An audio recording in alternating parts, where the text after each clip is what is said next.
Hey, Wizard. Hey, Omar.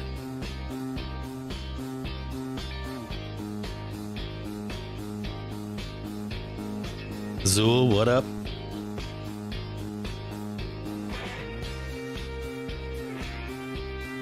I'm ready to learn.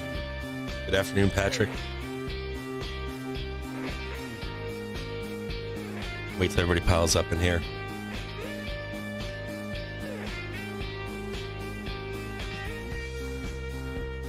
Hello, X. Hello, Adam.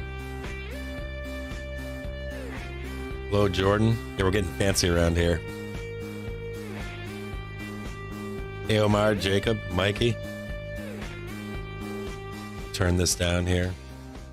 Hello, Fezafazan, Willie Smoke Meat. Hello, Euroboomer. You getting some market withdrawals now?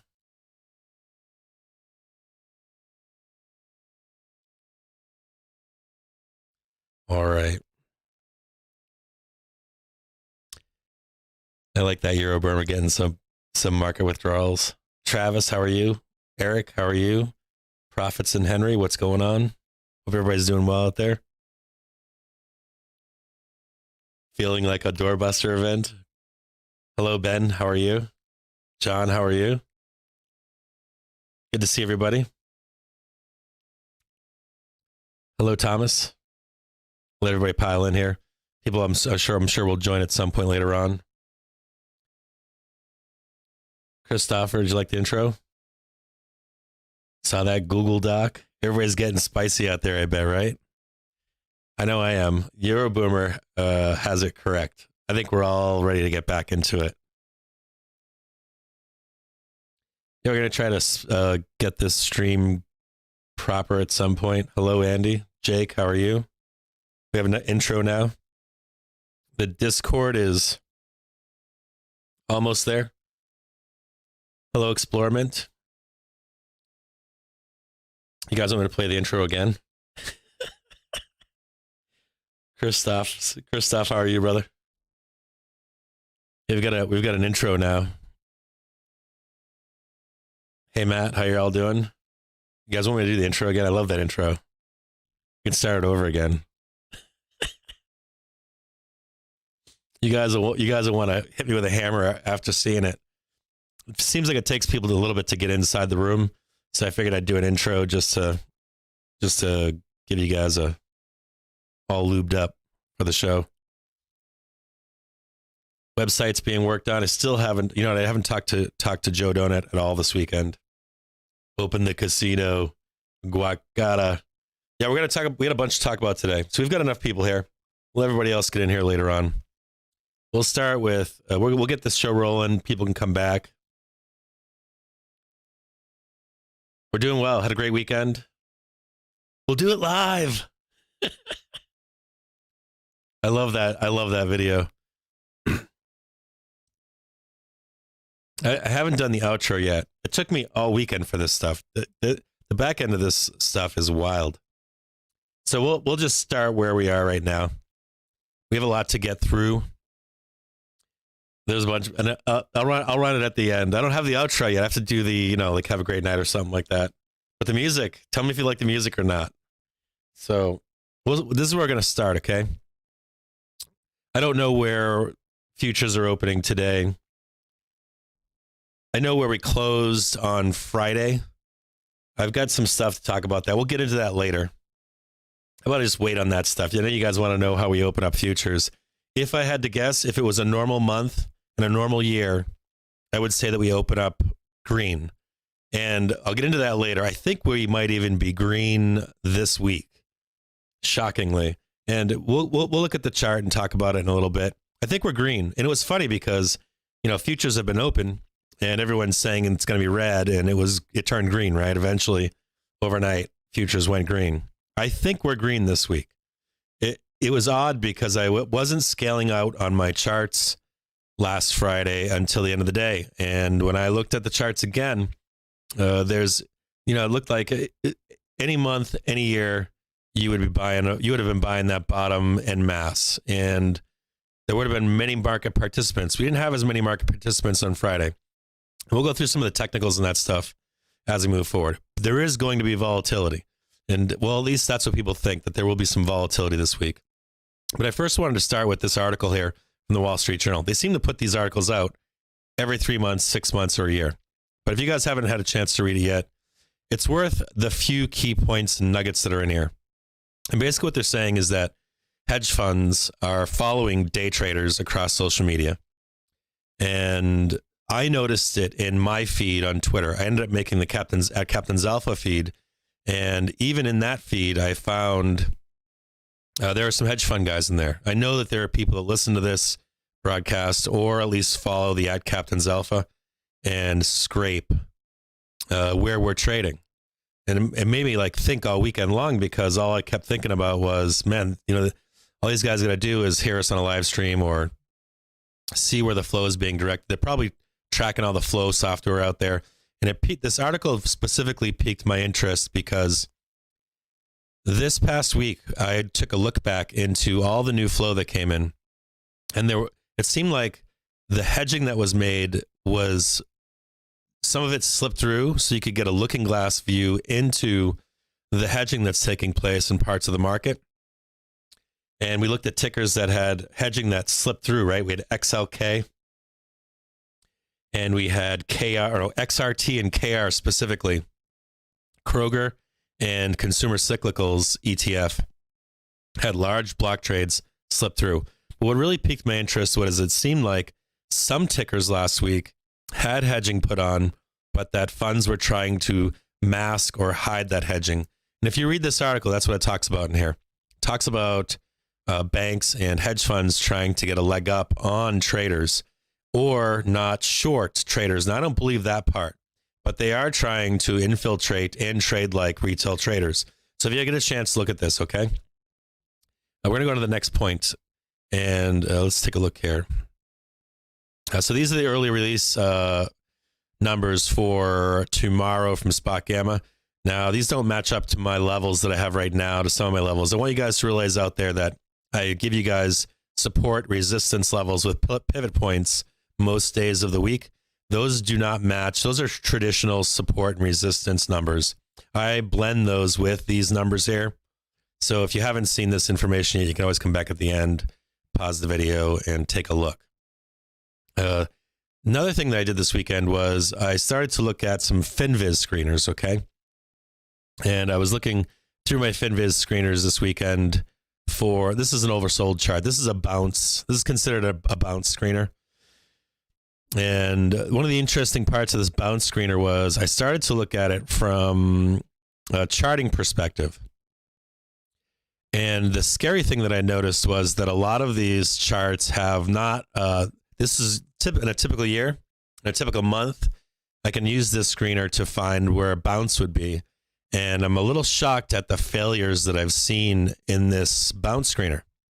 I'm not seeing like where I can buy a bounce here, but I'm seeing actual failures within this screener, which is not good, right? On the, or at least on the surface, when I see the stocks like Meg here failing within these screeners, I'm trying to do research onto what to look for, right? Which stocks am I going to be looking for from now into March? And I'm quite shocked as to some of the failures that have taken place within traditional charting lines. Usually you can get a few tickers to find in here. Further, there was a ton of tickers in here. Usually I might have 25, 50, 60. I have some others to show you here as well, right? So this one right here, this is one of my favorites. This is a stock screener that I use, that I'll use for tickers that are being moved by banks currently. So they're in an uptrend.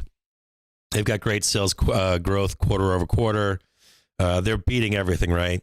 They're up that day. They're above their 50 SMA. They're above their 20 SMA. They typically, like MP, I think right now shows a nice little chart. We can look at MP real quick. But usually I've got a nice, beautiful channel coming up. There's a nice reversal. Something like this, right? And normally I'm just catching the reversal. Normally it's just starting to turn for me. And instead of catching knives, I use this screener to look for stocks that are turned. Now, on a regular week, regular month, I can pop this thing up once a week, once every 3 days, and I'll get anywhere from 5 to 10 tickers to trade. And it proves very fruitful. You know, I used these all last year. I'd post a bunch of tickers on Twitter and had no problems. Right now I'm down to 2 tickers. So this whole weekend I'm doing all this research, right? I'm just checking out stocks. I've got this one here. This is my knife catcher, right? And right now I've got 313 stocks on here. I should normally have no more than 100, 150 at max. This is a very bare bones one, right? And this next one over here, this is as bare bones as it gets. The scary part about this is as basic as it gets. Price below the 200 SMA, 4,230 stocks. I never see that. Never. So the point that I'm trying to make to you is that many stocks out there right now are in that stealth correction that we have. And in that stealth correction that we have going on right now, there is a thought from people that, you know, where we are in the stock market, where the S&P 500 is right now, that it's do or die, right? That if any of these stocks go any lower than where they are right now, and a lot of these stocks are actually at their starting point at this point from March of 2020. I want to show you one briefly. And this is an interesting one. I'm going to leave ES real quick. I want to go to Wayfair real quick. I just want to show you Wayfair and what I'm talking about here. Now, not all stocks are here. We know that like Square is not quite there yet. But let's take a look at like Wayfair, okay? And, you know, Wayfair started to crap or dump back here in April of 2019. And this is March 2020. And it's just above where it should kind of be going back to March 2020. And what's interesting about this ticker specifically is what we're going to talk about tonight. And that's a report that Spot Gamma has been harping on for the past week or so. And now they released some information over the weekend about what to expect. And surprisingly, Wayfair is one of the tickers, is one of these tickers. Zillow is one of these tickers as well. I want to show you Zillow as well. And there's a reason for this. And Zillow is a prime example. So Zillow back here, this was Zillow back in February of 2020. And Zillow climbed, right? Like crazy. Now we can use all the news in the world, the good, the bad news about Zillow or whatever. Now, what we're going to talk about here is Spot Gamma was saying along the lines of this expect volatility this week into February 1st. And when you're looking at tickers that have large option volume falling off of them, they didn't want to put a finger on which tickers had call volume, which tickers had call volume that was just a long call over a long period of time to buy stock. What parts of this call volume was actually shorting stocks, and one of these tickers that came up was Zillow. And what's interesting about Zillow is the options that are falling off are reminiscent to an extent of GME back in January and February of 2020. And we're going to go through this discussion that Spot Gamma has, because Spot Gamma brings up the big tech companies, and that you've got someone like Nancy Pelosi that might have calls in a company like, let's say, Microsoft, that she takes out for 3 or 6 months and she cashes them in for stocks, let's say, right? Or are they just long calls that they're not going to execute, take profit on, and rug pull this week? But then there are other tickers that are similar to GME. Zillow is one of them. And we're going to go through some of these tickers later on so that you can have a look at them. But I think the implication is that some of the high flyers that have been high flying to this point might have a chance to start to trade down. And tickers that are or have been shorted since, this one's been shorted since February of 2021, might have some capitulation moments, but actually might squeeze as well. There may be a squeeze opportunity in here heading into the first of the year. And so we're going to go through this right now. We're going to look at, first we're going to look at, the fact all my FinViz scanners are saying, that here's the stealth correction in this market right here, right? You've got bears saying, well, the market's going to crash, right? Which I don't like to believe, because it's kind of like you're being forewarned by everybody and their sister. Everybody out there knows that we're going to crash. And you have some of this stuff that's already taken place. So maybe the indexes are weak. And what's interesting is in January of 2020 and January of 2021, the indexes were weak, yet a whole ton of stocks that were beaten down just fired off during this time period. And crazy all-time highs. And I traded GME in this time period, and this looks like a GME to me. One of the tickers that looks like a GME to me in that time frame. So we're going to go through right now and just look, because I know everybody's been talking about this, I think, on social media. And, Spot Gamma did put out a video today, I think in the afternoon, addressing this, not in as much detail. And they were very wishy-washy in trying to say this will work, this will not work. If they have to, right? They can't say this is what's going to happen. But the event is that this Friday on the 21st, our deep in the money calls worth billions of dollars are set to expire, right? They are valued as being essentially equivalent to shares of stock referred to as Delta 1 position. Most of these calls are purchased in 2021, have participated in a massive stock rally over the last year, okay? So I wanted to key in on this. Which stocks have participated in a massive stock rally? We know that Tesla did at one point, right? We know that Apple did. We know that Microsoft did. The participants he talks about is people like Nancy Pelosi, very wealthy people, big investors, big banks. And you can read this, you can pause this, come back to it, okay? But the potential impact is that regardless of these investors' individual trading strategies, that SG's models indicate that the net options delta set to expire on the 21st is over $125 billion. Their base case is that this expiration of these deep in the money calls are a catalyst for volatility that has expanded stock price movement higher or lower.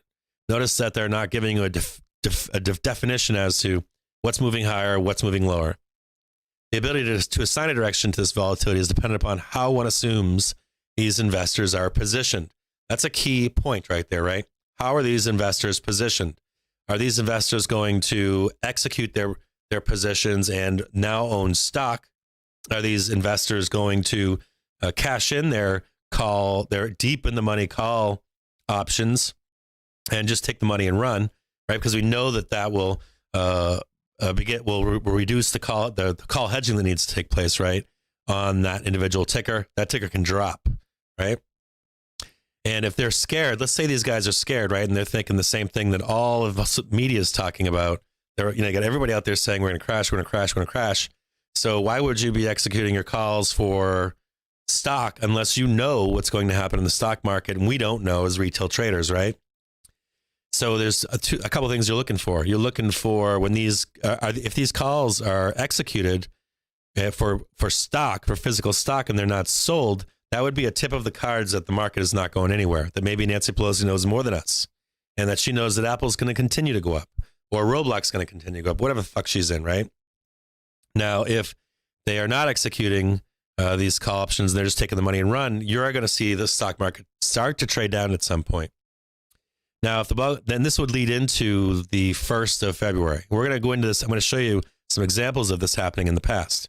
If the bulk of these options could vary by ticker on a ticker by ticker basis, are held long by investors on our assumptions that there are options dealer who are short these calls. In turn, the dealer is likely hedge these short calls positions through owning shares of the underlying stock and offsetting long call options, aka long delta positions. Conversely, if these investors are net short calls, then dealers would own long calls and may in turn short the underlying shares as a hedge.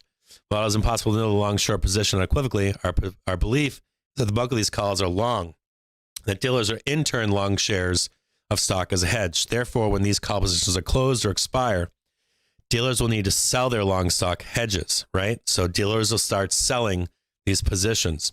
Further, it's true that dealers could have a position of these delta hedges cover should these calls be exercised, in which case short shares will be delivered to offset long hedge positions, right? So some of the names that are in play are Apple, Misfit, Amazon, Tesla, Facebook, and Google. And then they go on to say, consider the ramifications of ETFs like ARK. This well-known fund holds many of the stocks that are set to have large call positions expiring, right? Basically, they're saying expiration-linked hedging flows could worsen the ETF's performance. Now, we have previous similar instances. Comparatively, this January OPEX is of similar size to January 2021. Well, we're going to look at this here in a minute, okay? We see the size of January expirations as a function of strong stock performance and the growth of options trading. However, while 22 and 21 hold greater than 100 billion, they are major outliers to previous years. For instance, in January of 2020, there was 1 billion in Delta, or less than 1 billion in Delta expiring. Now, if you look back on 2020, of January of 2020, even though it was less than 1 billion, the effect in the S&P 500 was the same. It was just smaller. The volatility was smaller, but even the pattern was the same as in January of 2021. Very similar, okay? And this is regardless of the fall that we had in March 2020. Just the whole move was the same. Looking back at the performance of January 2021, the S&P closed flat from January OPEX to February 1st, but had a large trading range of nearly 4%. The days after expiration led to the infamous period of peak GME mania. We're gonna look at January in the S&P 500. We're gonna look at GME at the same time period, and it brought margin calls to Melvin Capital, right, and capital calls to Robinhood. Citadel, right, was involved in all of this. It's therefore very tough to isolate any option-specific impact, but it's certainly possible the large expiration added to the volatility. Now, they don't really leave us. Spot Gamma really doesn't leave you with any other information. They're very vague, to me at least, in how do I interpret this. Now, I did post on Twitter a list of all of these stocks that have huge options expiration this month, on the 21st leading into the 20th. The first thing we're going to look at is we are going to look at the ES back in January of 2020. We can look at 2022, and we'll look at I'll show you 2020. Now, I don't want you to be getting all weirded out by, let me see here. I think it's on a 3-month chart. I don't want you to get all weirded out by what took place in March of 2020 thereafter and say, well, that's going to happen this year either, because it's not, we don't have COVID this year. And COVID didn't just begin this year, but we're going to look back on both of these dates, and I want you to just see the similarities, even though we had notionally less expirations, but very similar still. So we're going to look at January real quick of 2020. I just wanted to backtest it more than 1 year. And it was very similar, okay? So we ended up from January 20th, see if I can bring this one up. This was the Monday of Martin Luther King, January 2020. We ended up trading up, right? And then at the end of the week, we ended up trading down into the first of the year, into the second of the year, right? So we traded up slightly and then down, let's say Thursday, Friday, into the last week of February. And it wasn't as pronounced as it was in 2020, but we do have something similar. And you can see here, this is the Martin Luther King week of 2020. We actually traded up, okay? And this leads up into from Monday. This would be Monday, trading up into Friday. I believe this is the 21st, right? And we're at the 17th today. Let's have a look. And yeah, the 21st ends up being, or the 21st right here ends up being that Thursday, Friday. So we kind of peaked out on that Thursday and a day, traded down into Friday, and then was sideways into next week, and then we crashed down. Okay, and we did the same thing in 2020 into the February 1st. Very similar action. And if you look back on January 1st in 2020, we had lots of volatility, right? Lots of price movement in the S&P 500. Now, all this on its own really doesn't mean a whole hell of a lot. But I remember this time period. And what fascinated me about this time period was that I remember at this time period that Twitter specifically was all about the S&P 500 and all about the doom and gloom all over the market. And in reality, what ended up taking place was GME was going on.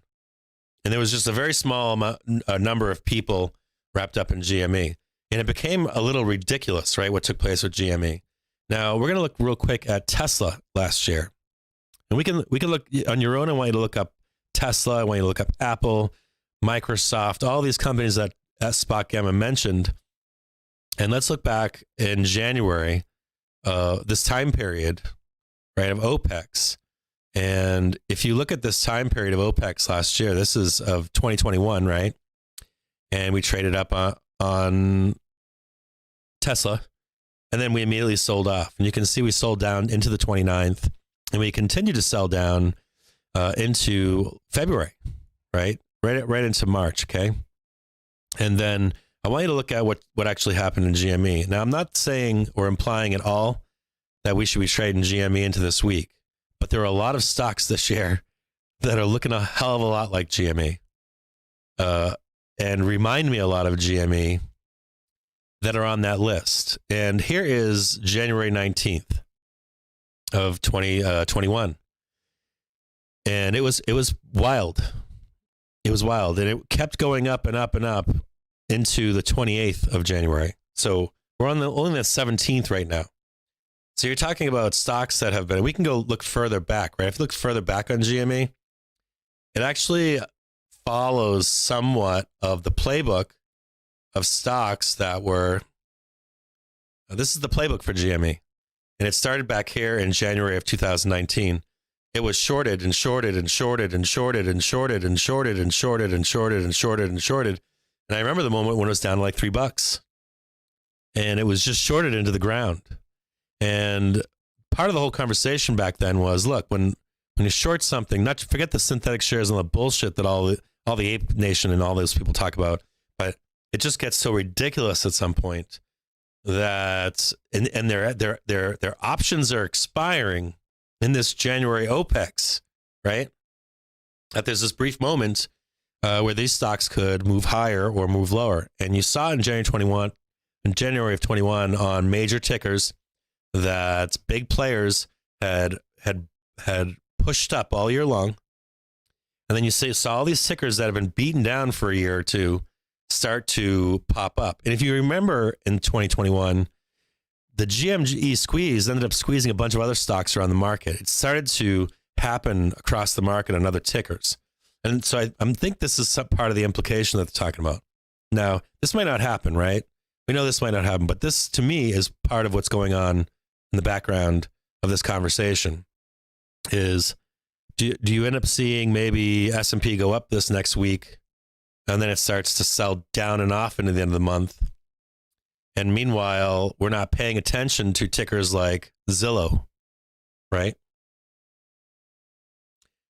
So let's look briefly before we get to the S&P 500. We're gonna end up looking at, and let's go to ES, back to ES real quick.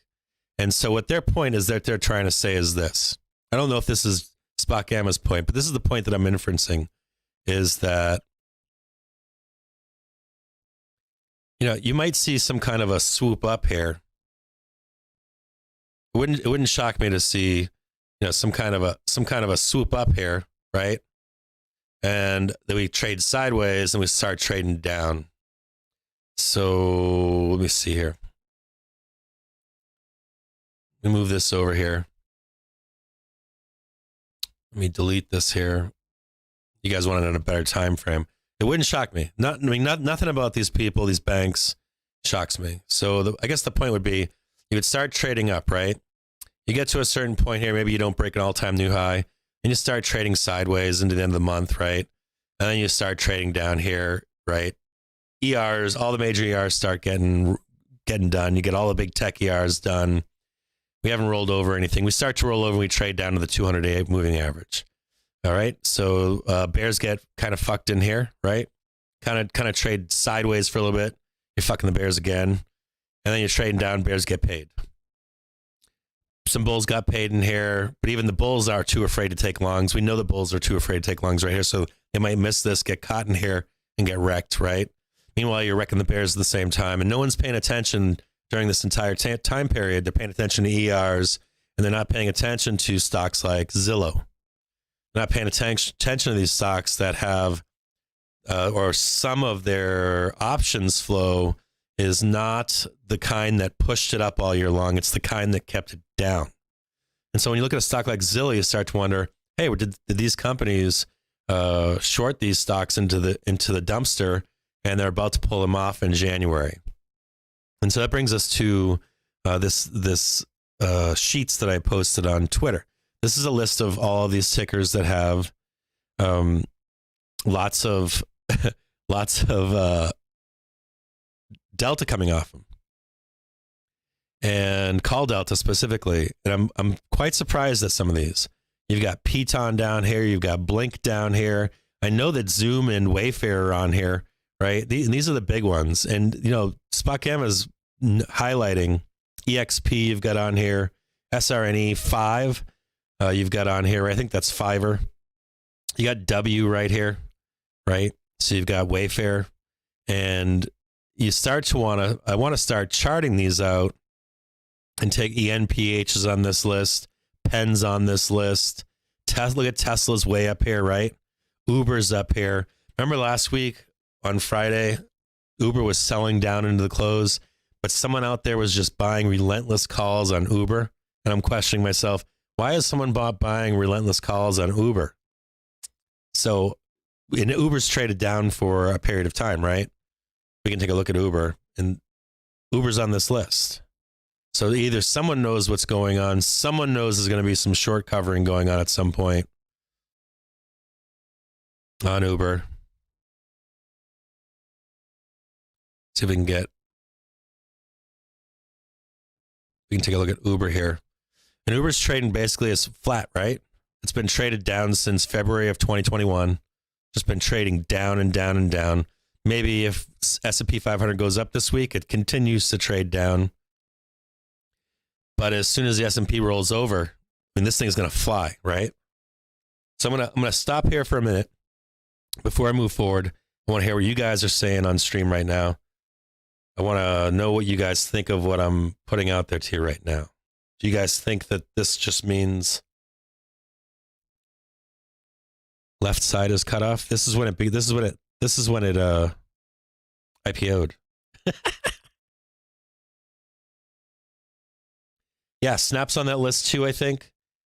I want to know what you guys think out there just briefly about what they're saying, what SG is saying. Yeah, PayPal's on that list. If you guys look at this list here, I mean, they stand out like a sore thumb. We'll go through them real quick, okay? So at least some of the ones that I'm interested in, but I'm going to chart all these out, or I'm going to start charting them out. I don't know what VAR is. There's a couple different tickers for VAR. Didn't really mean anything to me.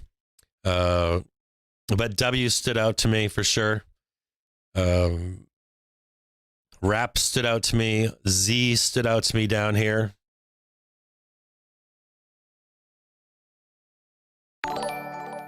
Yeah, no, it's not the I know pretty much all of tech stocks have this, but there are specific ones that have absurd amounts of volume coming off of delta coming off of them. And that's my point, is that it's not every one of the growth stocks. Like Z is unusual.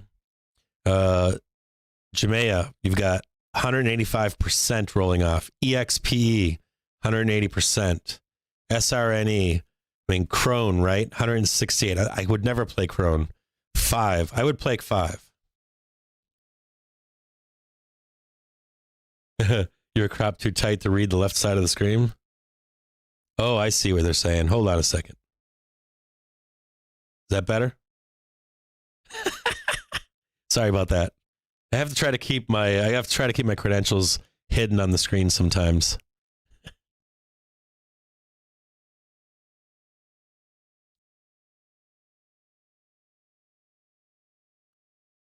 So I'm saying that growth will rally or bounce if SPY. Okay, so yeah, so what I'm saying is that you might see a lot of these. Yeah, there is no takeaway. Okay, so what I am taking away from this, Tesla's going to have massive earnings. Yeah, it's not so much the tickers. It's not so much all the tickers that are beaten up. It's that specific ones have a bunch of options, delta coming off them in this following week.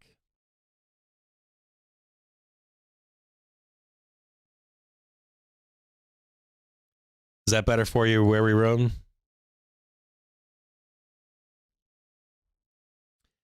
Yeah, there's no takeaway from the report, Cap. They're pretty much saying some stocks could go up and some stocks could go down.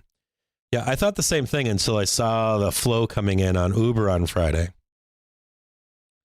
So it looks like they're targeting some stocks to go up. Or do you guys think that we're just going to boom into earnings season?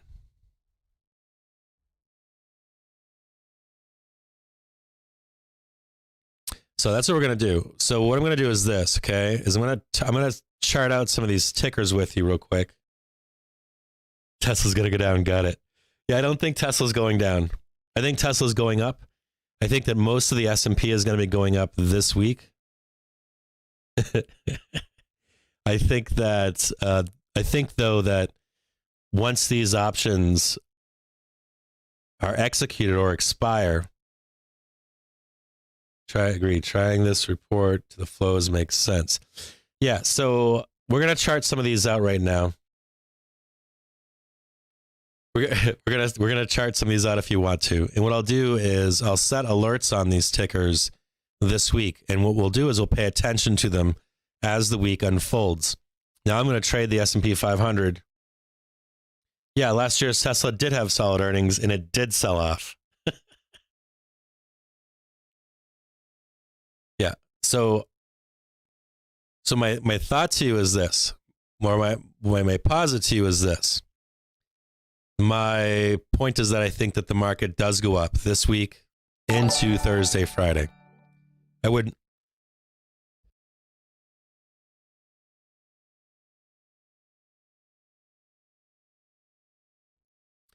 My thought would be that we trade up into this week into Thursday, and then we trade sideways and start to roll over as the earnings season kicks off and the large earnings dates pass us. I'm also going to posit that as the market begins to roll over, you guys should have some of these tickers on alert on your trading software. You guys need to get yourself, if you don't already have, a legitimate brokerage out there. I don't care if you use like Thinkorswim or, I don't know, Webull is like as basic as it comes, right? TradingView, anything like that. You can set alerts on these tickers to see if they're going to. My assumption would be that some of them are going to trade down heavily into OPEX. Maybe that capitulation move that you're looking for, like a Zillow, and then you'll see an absurd rip on these tickers. So you can set an alert down, let's say on Zillow, below and above to break the resistance channel, right? And they might be some lucrative plays. When I wound up playing GME last year, I was buying options for $2, $3, 50 cents. And then I was cashing them out for $50, $60. It was absolutely wild. Max Payne is down at 810 thoughts. I think some may rip and some may dump big. Rip snow maybe. Kept on watching the Apple comparison. Got to buy my puts back. Thinkorswim is good. Can set alert on price. Yeah, if you've shorted any of these companies, you might have a great opportune moment for the next week or two, or excuse me, maybe let's call it into Thursday. You might have great opportunity, and some of these stocks have been beaten down. But I would be scared after Thursday.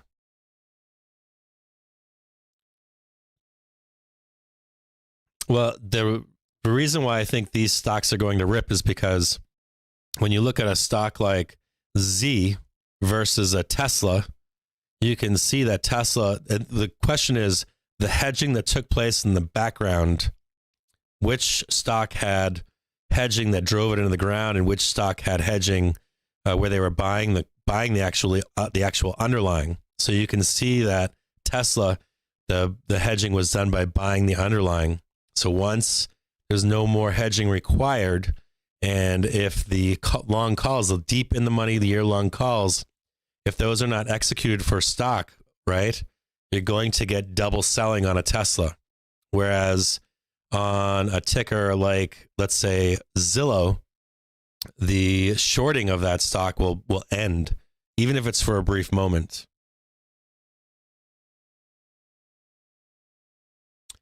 Yeah, I think that they have a high chance of ripping. I think that anything high on this list has a high chance of selling off. And I think, unless, I guess your posit would need to be, is a Nancy Pelosi going to, let's say Nancy Pelosi had year-long stock options in Tesla and they're deep in the money. Do you think that a Cathie Wood or a Nancy Pelosi is going to convert those options into stock, physical shares of the company? Or are they going to take their money and run because of seasonal weakness in springtime? That would be the question. Yeah, we have a prime example. I mentioned before that you noticed it happen in Citigroup on Thursday. I think on Wednesday, I told you guys, I said, look, they've been pumping up Citigroup for this long period of time. You'll more than likely see some weakness into the close. If you see great earnings, you'll see the stock just rip to new levels, right? Anyone that was long in this stock and shares took profit before the opening bell. It ended up selling down the morning of earnings. It went down to the depths of hell. So if you were a day trader, you kind of got your pants pulled down, right? You kind of got screwed in that whole entire play. You could really only be in some sort of put spread. You couldn't be in just puts because of the interest going away from that stock as well. So, and that actually played out exactly how we thought it would. And the Citigroup would be a prime example of what to expect off of other stocks that have gone up all year long. Let's say an Apple or a Misfit, even though Misfit's down right now, like an Apple or a Misfit or a Tesla. They can roll out to a future date, but there is a brief moment where, this is what happened with GME, right? This is exactly what took place with GME. They can roll this out. But some of these tickers, they may not have rolled it out, or there may be in renewed interest if there is a short covering in this stock. So let's say Zillow has a short covering moment. The stock starts to jump up and retail jumps on that ticker. It's the same thing that whatever his face from whatever that banker's name was talked about what happened to him, right? That short covering squeeze ends up turning into a retail squeeze, and the stock just rips higher and higher and higher and higher. Another one of these two to look at would be Viacom. We talked about Viacom back in December, and that's exactly what's taken place on Viacom. It just keeps ripping, right? So we'll look at a few of these and see what your thoughts are. I'm going to set some alerts here with you. You guys can log off now if you want to. What I'm going to do is I'm just going to chart some of these tickers out for you. I'm going to set some alerts on my end so that while we're live streaming this week into next week, if they start to trigger any of these alerts, either on the downside for capitulation, or once they trigger, if the time and date adds up correctly, we'll look for some sort of a short covering, and we'll set some more alerts for that to take place so that we can shift. Let's say we trade up for just a few days here into Thursday, and we need something to trade into end of week or into next week. This might be a great lineup of stocks to be paying attention to. And I don't think we're the only people that are going to be paying attention to these stocks. I think there's enough people out there in retail that are going to notice this taking place and have already noticed this taking place, that they're taking positions. I've already looked at Zillow had some stuff come out on it. I know that Piton had some calls come out on it last week. I know that Uber had some calls come on it last week. So we're not the only ones that know this has a potential to happen. All right. I haven't checked Wish, but we'll look through this list and see if Wish is on it, or you guys can check to see if it's on it here. But there's some key ones that I want to look at. I want to look at W, right? I want to look at W. I want to look at Uber. So we're going to do a couple of these. And even Wayfair here, right? You can see Wayfair here. It's coming straight back to where it was. See if I can put.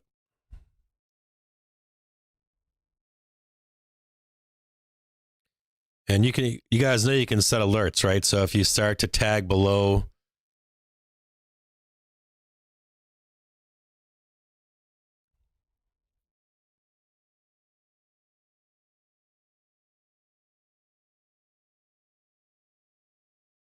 see this gap fill back here, you can see where the bank started to take Wayfair from bottom. This is where the banks got in, right? Way down here.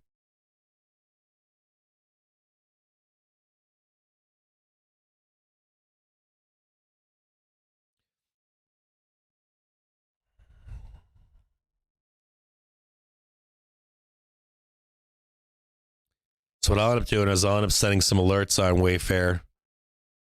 And I'm going to be looking for a capitulation move this week. If you can get some sort of a capitulation, the high volatility that's expected, and we start to bounce around down here or even in here, if we can even get as deep in here, I'm interested in seeing how deep. This is one of the most shorted stocks in the market, right? You guys know Wayfair has got wild shorting going on in it, right?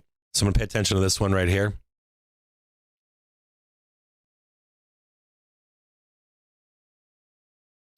I want to see wrap.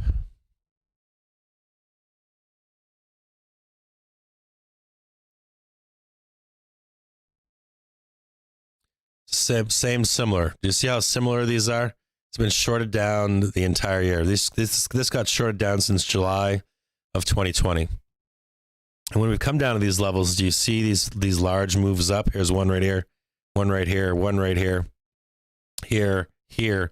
And now we're trading out down into this area down here. We have a little bit of consolidation going on.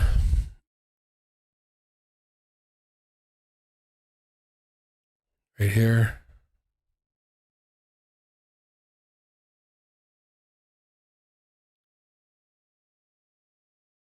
Yeah, this is something. Should have put this on W, but I didn't. I want you guys to pay attention down here. You know, you make a move like this in any ticker, you're going to make a ton of money. Just racks of money.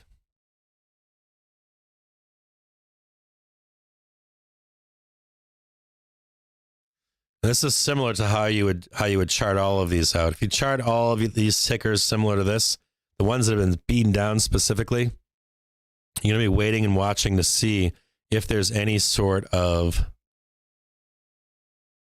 response at these levels.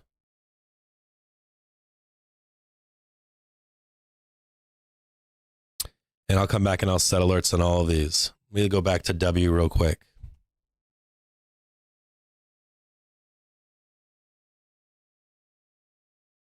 Yeah, imagine buying Wayfair at 350. It's pretty wild, right? And Wayfair, I think, has always been one of the most shorted stocks. But it wouldn't shock me to see us trade down massive, right? To see a 50-point dump down here in Wayfair, even a 100-point dump. None of this would shock me down here. And even if we don't hit these numbers now, just having these available gives you the opportunity to look for when they tag. You'll look for some sort of consolidation. When you get an alert, you're going to look for some sort of a consolidation in here, right? And you want to see this sort of a thing happen, trading up, and you can start to take it long again. And that doesn't mean that's going to happen with Wayfair, but if you do enough of these, you will find them tag or tag below eventually, right? If you see like a Wayfair, let's say we tag down here, so we keep going down, you're going to get an alert here. Boom, you get an alert, and you're going to check Wayfair and see if it does this, right? And you're going to start to pay attention to it. If it crashes down again, starts doing this kind of a nonsense, then it crashes down here, and you start to see it go like this, and you're like, oh, it looks like we finally got rid of some of these sellers, right? You'll see it trade above, and as soon as it does something like this, you would take this long right here. Does that make sense? This would look like a good long at this point. Starting to make that nice turn. You do enough of these tickers, and you'll catch one into this year. Now, this is a long time frame, right? This is into June. So I'm going to be paying more attention to, say, Wayfair now, in case it was to come down and spike. Let's say it was to come down here and just go straight north. I'd be more interested in this move right here. I'm going to have to check to see if the volume increases on this move, right? We start to see a big green bar, big reversal of some kind. Okay, we'll do the next one. I think we did Z already, but we'll look at Z.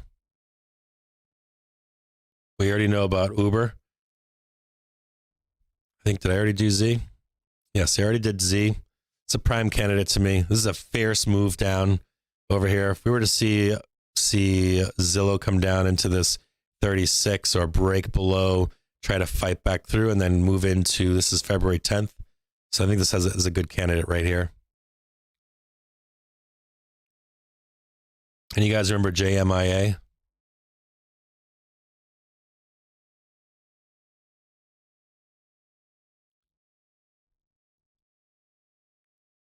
You guys remember JMIA? This is a retail favorite, right? Down to the gutter. And look at this. Imagine being a bag holder here. Oof.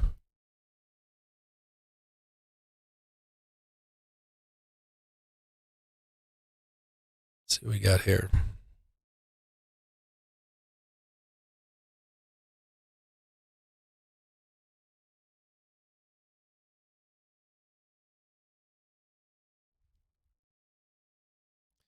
Same story.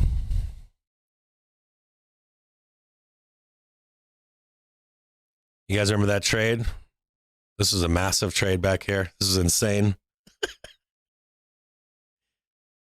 I doubt this one comes back, to be honest with you. But if we can get a squeeze out of it, might be worth paying attention to. Reminds me of a GME, right? Remember when everybody said GME sucked? Everyone was like, GME's never coming back. They're closing their stores. I remember all the talk about that. It was all over, all public. Everyone said COG. I remember COG 2 was one of these.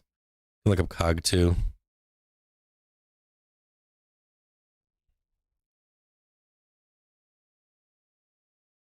You guys want a good short? So if you're a bear out here, here's a good short for you. So I'll set alerts on all these. This looks very bullish, right? Extremely bullish. Until you realize, so you hit a top up here, $5. Sellers trying to get out right here. Sellers trying to get out right here. Here's seller panic in here. This would be a nice short. That's a good one. You can see how some of these are up and some of these are down. CERN. You anybody remember CERN? That was terrible too. NBEV. PRTY. Isn't that the party store or something like that? PRTY. Party City, yep. This is another animal. It's a terrible trade. I might stay away from this one. This is a nice short right here. I mean, look at that.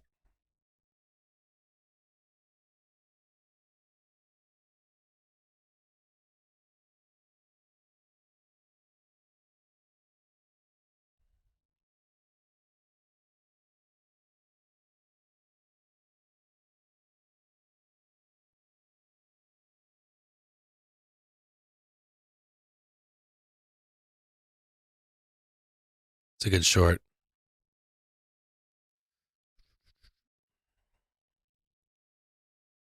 And you've got consolidation again.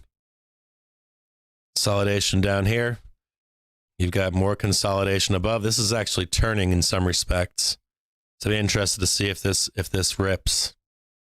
Party City. It's a good one. I like that a lot. Anybody remember Alley? We'll do NBEV, then Alley. These are all old school. Not old school, a couple years old, right? And look at that. Just tragic. 86 cents. NBEV. That went nowhere, didn't it? Alley. I think Alley was a big one too, 1 point. Ally. Look at that, Ally Financial. Whew. It's a good one. Look at that move. Swoop down. This is what I'm talking about. See something like this here. Trade deep, deep, deep down $10. It's now up 500%. Epic. You say some of these companies are never coming back. So I'll set an alert here.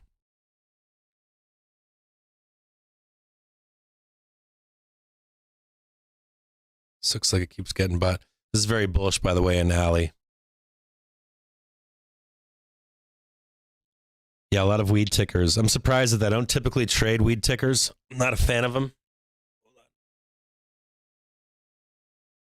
I'm not a fan of trading weed tickers. So I like Alley right here. This is a good one. AG. It's another big one.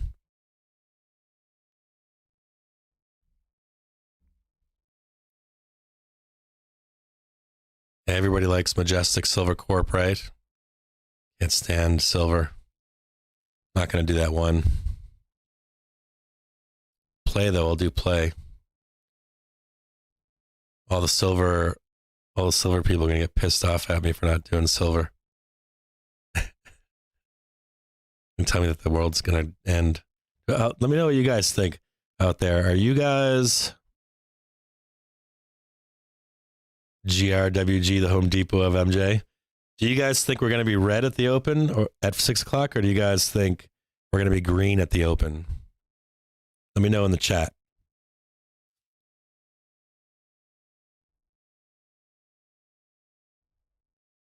Let me know in the chat. I want to know. Nice capitulation move here on Dave & Buster's on play. Trade it up. I want to see something like this. Is what I'm looking for this week, is something like this. And then this move, capturing this move right here, right? You saw that we still had sellers hiding above. You saw that the sellers were like, nope, get me out of this ticker, right? You can see the sellers said that. Right, is it the wear out the sellers here? Consolidation here, possibly another tag down below. We'll look for trading outside of a trading range here. One more down below. Maybe a brief moment down here. I actually like play right now. As it is. Any of these dips down here to buy are excellent. If you get a brief capitulation move down here, this is a great trading area. So keep play on your, I forget what mag is. I don't know why. It's like a mag. Nope. Maybe I don't forget. BLNK. You guys think we're gonna be red on the bell or on futures? Tablets can be at the red or green, but really green. Green C Asia and Europe. Yeah, I think we're green too. I think even if we're red in the start of futures, I think we're green this week. I think people are going to be a little bit shocked this week. Looks like Blink we might have missed, but we'll keep Blink back on there. You know,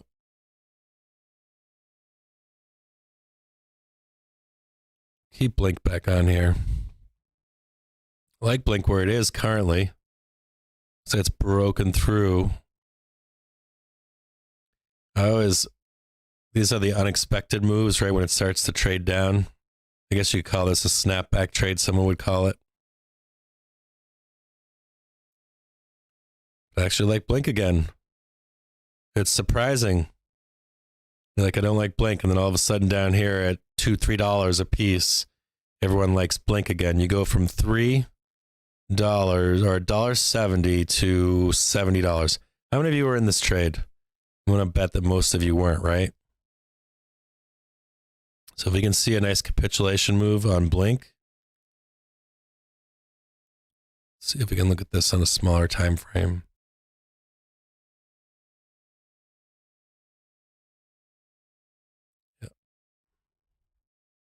This almost looks like a, you got 1, 2, 3, 4. We've traded slightly lower. I'd be willing to buy it down here at 13 bucks or so. It's a good one. All right. We got Piton, which I hate. I personally think Piton's going to be at max a $10 stock. But the number of calls coming out in it looks like it's more of a hedge fund play. This looks more like about money and not believing in your shitty tickers. So we're going to put Blink here, or not Blink, we're going to put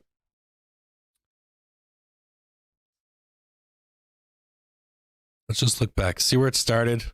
Started back here at 32 bucks. So it's tagging right now.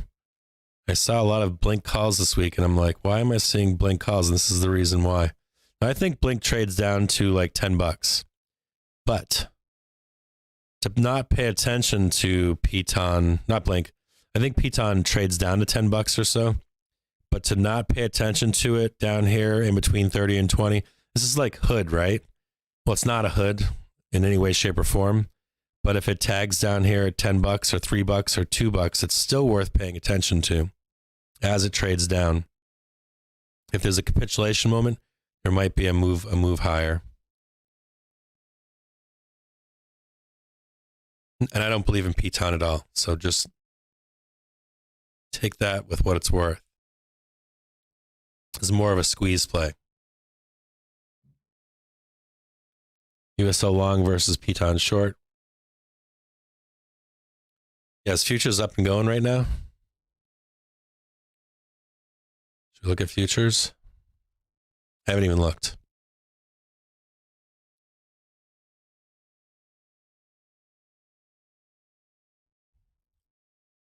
Futures even open yet? Well, they don't open until 6. Or are they open early because it's a day off? I don't think they're open yet. Maybe. Doesn't look like they're open yet. Very flat. I can't see my clock here. All right. Let's move on a few more. We're going to look at space.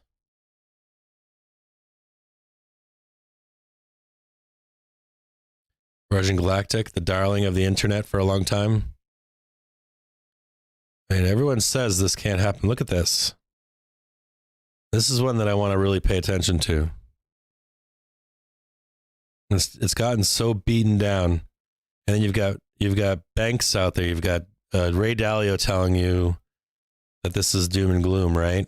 That it's never coming back ever again in the future. And you've got space down here. 10 bucks. Put another one at 850 or so.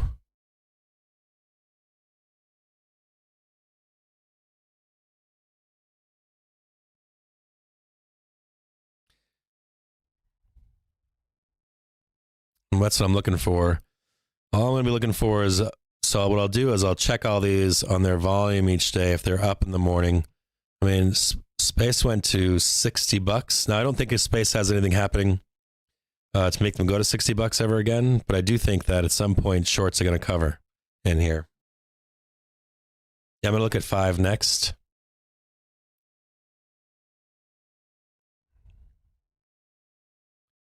And I wouldn't call this my list for what am I buying for 2022, but this is definitely on my list of what am I going to play in the next, possibly in the next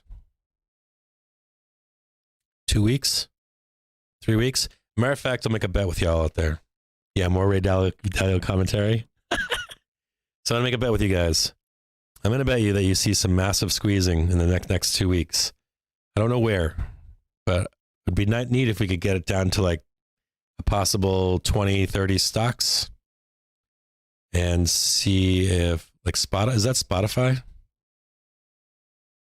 See if we can track these tickers and know beforehand where to expect some moves. And what I'll do is I'll go back into these and I'll put some some expected moves on them if they do squeeze.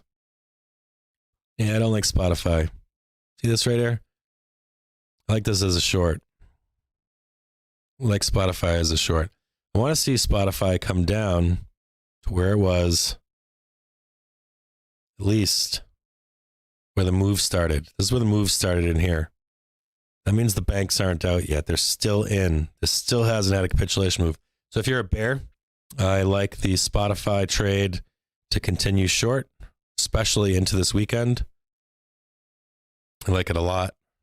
I like this trade down. I mean, it has, it has 1, 2, 3 pushed up, trap buyers above. It's possible this could squeeze. If this move here wore out the last sellers, but in my mind, I think we have one more capitulation move.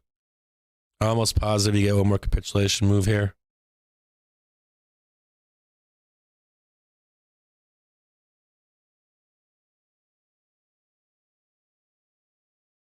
As someone asked what my dotted lines are, this is where I think when you trade within a range, I'll talk to you about these. Oh, no, wait a minute. Talk to you guys why I put dotted lines in sometimes. I'll show you what I mean. Is it in here? Right there. Why do I put dotted lines in? Okay. So this is a trading range, right? Well, it isn't right now, but could become a trading range. But this is above. So here, I'll show you guys what I mean. Right here. Call it right about there. So if you had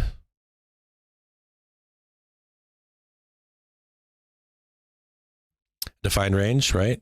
1, 2, 3, and then all of a sudden you trade outside of it, right?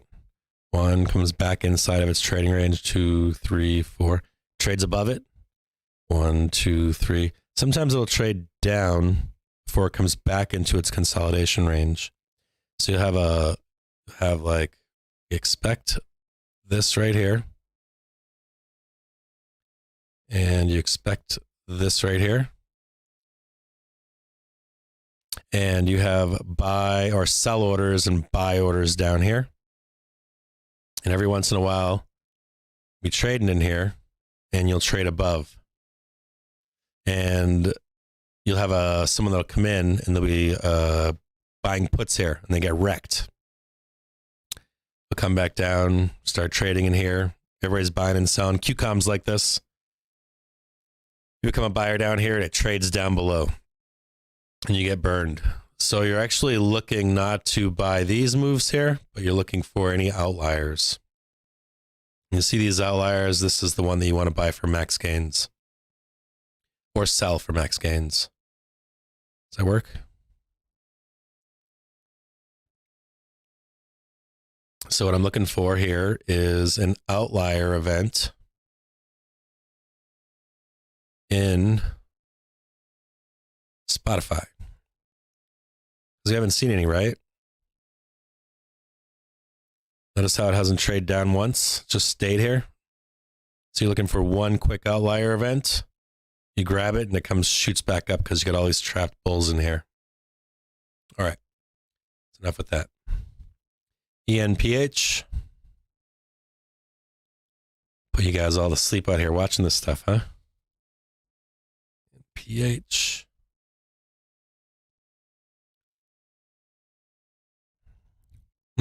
Already charted this one out. Isn't that nice? Just keeps coming down. Just keeps coming down and coming down.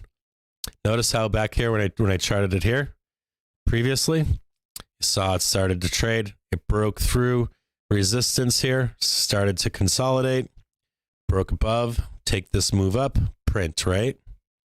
You know that you've got sellers above here, sold back down, bounced again on firm support.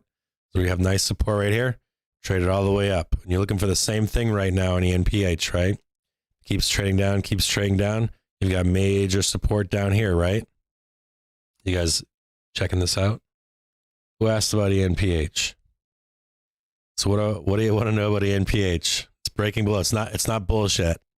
It's still bearish. Oh, we've got more bots showing up. Shit. All right. Let me get rid of some of these bots here. Thanks for the heads up in the bots.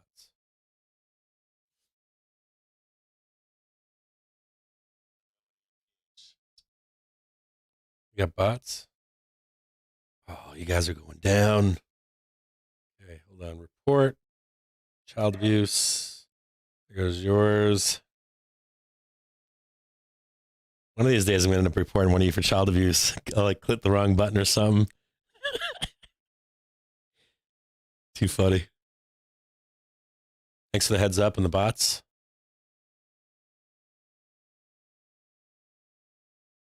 See if I see any bots above here. The Home Depot of MJ. I love it. Okay. So let's get back. We already did Uber. We can, or did I do Uber? I don't know if I did Uber. So this week we had a bunch of calls coming in on Uber. Just kept coming in, and Uber kept selling off and selling off and selling off and selling off and selling off. And I'm like, why are so many calls coming in on Uber? Like, what is happening here on Uber? We keep getting calls. So we traded up. Let's say this is baseline, right? Got this in yellow back here, right? There's an outlier event. Got lots of consolidation here. We trade up, right? And we were met with sellers. So we started to trade down, and then we have bag holders here, right? Trade above, you think it's going to get above, but nope. Got more bag holders just selling it down. Found some support, traded up, met back with this original resistance, and just kept selling down. Capitulation move, right? Finally broke through. Trading sideways here. A little bit more consolidation, need a little bit more oomph. Traded up, still didn't get it. Now I've got people trying to get out here. I'm going to assume this is more paranoia in the market. Market's going to sell off, doom and gloom kind of shit. And so my assumption went on Friday is like, man, we're going to keep selling down here until we find some support. So I'm still looking for, even though there were calls bought, still looking for 38 bucks, 38, 36 bucks, and possibly even heading down to this 28. Now there might be one more line you could put in down here as an outlier event right here. Wait a minute.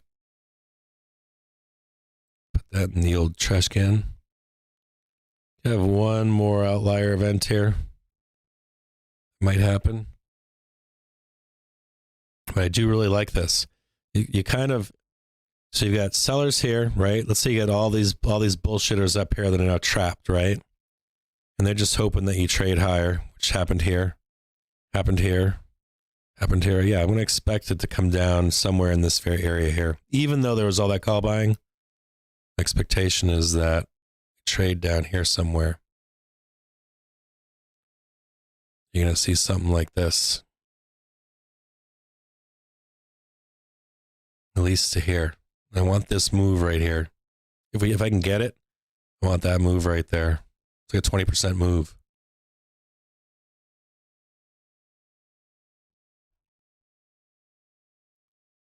We got Penn National Gaming. There was an article done this year saying that one of these companies is going to go bankrupt this year. One of the online gambling companies. Anybody think it's Penn? Or do you guys think it's Donkey Kong? Look at Penn. Supposedly one of them are going to go bankrupt. And that's going to get shorted into the ground. That was the implication. Which one do you guys think it is? Where is the March trade? It's March 2020. Take it right about here, right? One. Another one down here. We're at $44. Imagine trading down another 50, 60% here. Get a nice little bounce right here. We'll look for some consolidation. A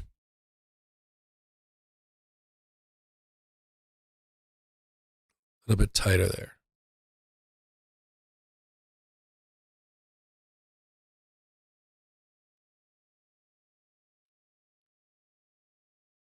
Penn. But short Penn over DKNG. Yes. Yeah. So MGM. So does BetMGM have their own ticker, or is it just the MGM ticker? Did you just end up shorting MGM down? Is there a bet MGM ticker though, like on cash market, or is it like a DKNYNG gives out tons of money about Penn at 650? Yeah. Yeah, I think it goes down. I think it's Penn. I could be wrong. I think it's Penn. Because they were saying you're going to be surprised over this move. It wouldn't shock me. And you know what else too is, it doesn't matter if it's going to go bankrupt or not. Just the name brand, if it gets bought by another company, I could easily see homeboy from Barstool Sports cashing out for the money, right? He could stay on as a figurehead of the company. But I could easily see him sell out. Easily. And I don't like this over here either. Don't like this stuff. It's all bad news. All bad news. You got like a double resistance going on here of some kind. No. Rest in peace. Yeah, I don't know who it is, but someone out there. There was a list put out this year, end of the year, saying some expectations that they had. None of this would shock me in here. Penn going, it's like a corporate takeover, right? Short it into the ground, short it down to $6 a share. No, this is all messy over here. Short it into the ground, and then you try to do a corporate takeover, right? A merger and acquisition. Tesla. Look at that. Tesla. So let's look at Tesla. Let's have a look at Tesla. Oh. Let's chart Tesla. What do you guys think is going to happen with Tesla? Barstool Presidente. Omar, have a wonderful evening. Catch you later, brother. I'll post these tickers on to Captain's Alpha. So if you want to keep up with them, and we'll track them all week long. All right, so we're going to look at Tesla. Look at Tesla. This is my price target for Tesla back here, 750. This is where I think we're coming back to right here. This is what I'm waiting for down here, 750. What do you guys think of that? Tesla. You guys think we're coming back to 750? Probably not. I know a bunch of you don't think we are. I'll put some support in here. Put a nice touch right there. Make this just 1 point. Got some major support down here at 932. We know there's also some minor support down below at like 900 from watching Bookmap so often. This will be an outlier event down here. Unless it was sell the news. You can easily trade down here. So like buy the dip, buy the effing dip. And as long as there's no market burning or we don't have anything bad, sell the news. This is your buy dip. This is your 3 layers, right? 3-layer dip, right? This is where your dip, your 3-layer dip is right here. This is where you are bullish, right? Above. Make that a nice big fatty. We know that we can make this an outlier event too. So, right. So let's make this an outlier event. Switch these around.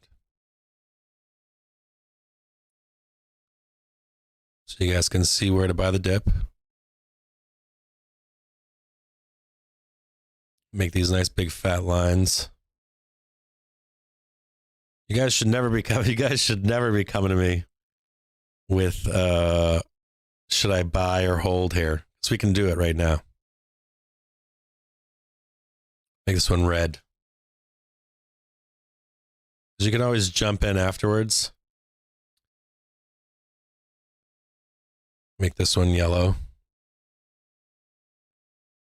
Make this one yellow. All right, so if you're trading Tesla, right? Call spreads, you would say, right? Weeklies, maybe dailies, and then FDs down here, right? If we ever get down here, you just buy an FDs. I guess you could put some weeklies on this too if you're risky. What is your risk profile? Get another sell the news event up here. Make this one red. Solid.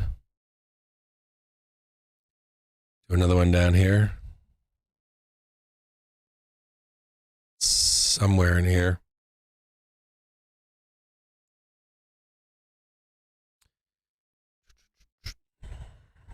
Nope, I don't need that.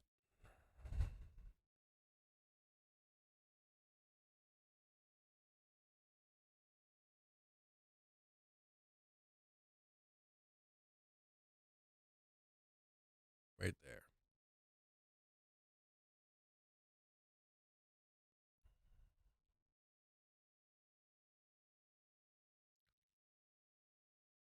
So that's how we trade Tesla. Right now, at least. This is how we trade Tesla. It's just some outlier events, right? We traded up, we traded down, traded up here, got above, found sellers above. We know that we have sellers hiding everywhere up in here, right? We all know this. We have sellers hiding up in here. We know that we trade back down, find some support in this vicinity here. We trade it back up. We know that on Friday, we wanted to trade and blast through this resistance, right? But we know this is resistance. We know this is the line of resistance. We know this is the line of capitulation. So we either need great news, right? We either need some kind of great news, or we're going to keep trading down until we find support. The next thing you need to know about Tesla is your next level down below this 8. This is 887, right? It's getting tighter and tighter and tighter. If we don't trade up into, if we don't have like a mind-blowing ripper into ER, right? We got ERs right here, January 26th. So if there's nothing expected, well, it's two things. You're going to get people that are going to want to take profit at some point, right? Stop playing the game as we get close to the ER, right? You know that, right? You all, if you don't know that, I'm telling you that before we get here, people are going to stop playing. So there's still a fair chance that we trade up one more time. Still have Nancy Pelosi in some of these calls. But unless you get something like, hey, we're getting company X, unless you get something that we don't know, right? We're splitting the stock 5 ways, 10 ways, something like that.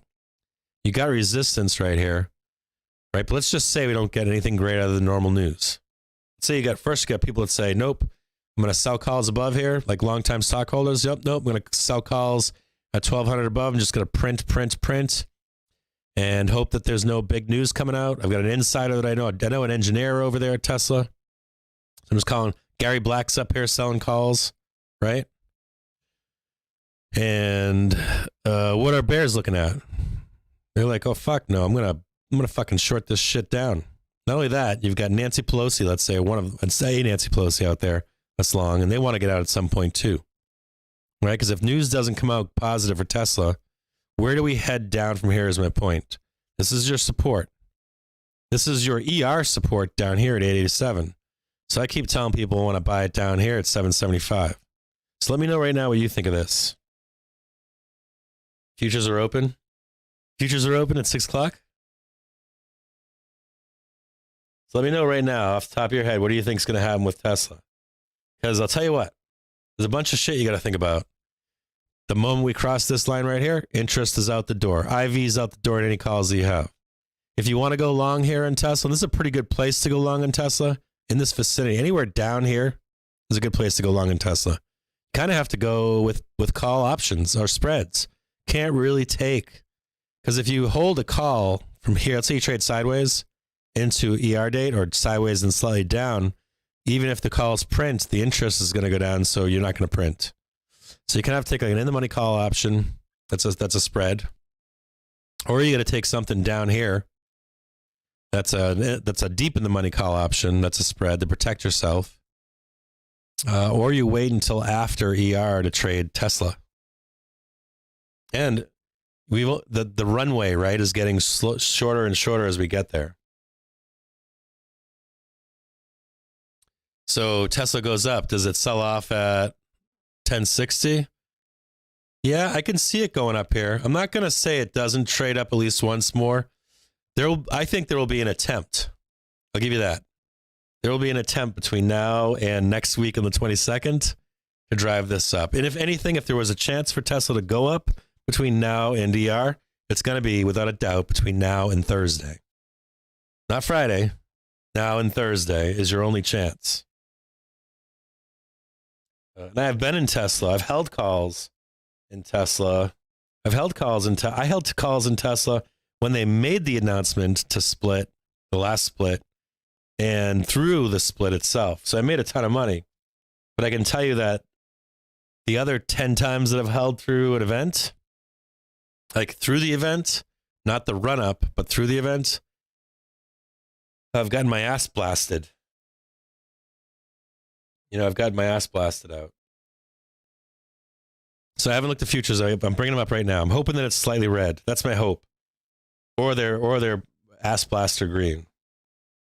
My hope is that we're slightly red through the night to like 4 a.m. and then it just blasts green. I hate when we're like 20% green all night long and then we just start selling down once the euro pours or euro riches, depending on how they're feeling that day, enter the market.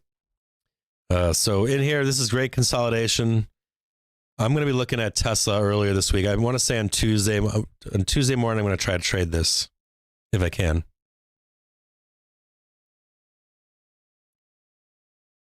We got Fiverr here, Neo. We'll do Neo and then Fiverr.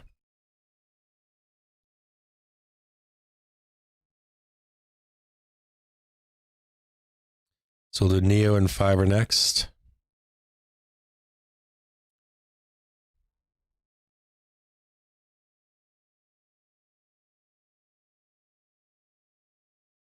Slightly red is the way. Look at Neo. Neo's just begging for some love. Neo's just begging for love.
Right. Hold on here. That's good. Somewhere in here. You guys like Neo? Neo looks like it wants to just sell, doesn't it?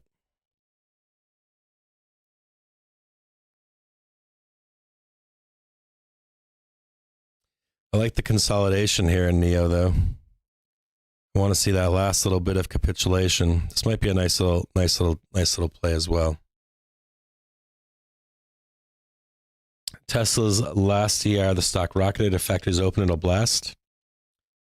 There are rumors that Tesla has new cars in a lot of Texas factory. Could be bullish for next week. I've got a family member that works for Tesla. I could ask him. Probably get in trouble though if I did, right?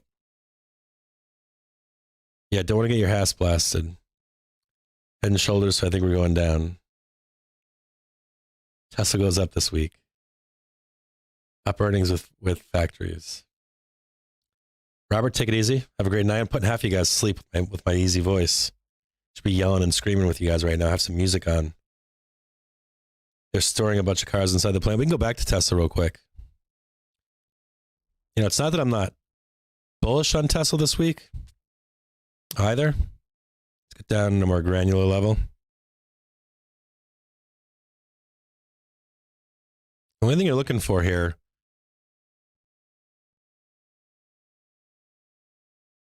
you're looking for a break above, right? So if you're green tomorrow, you know that you have to be careful.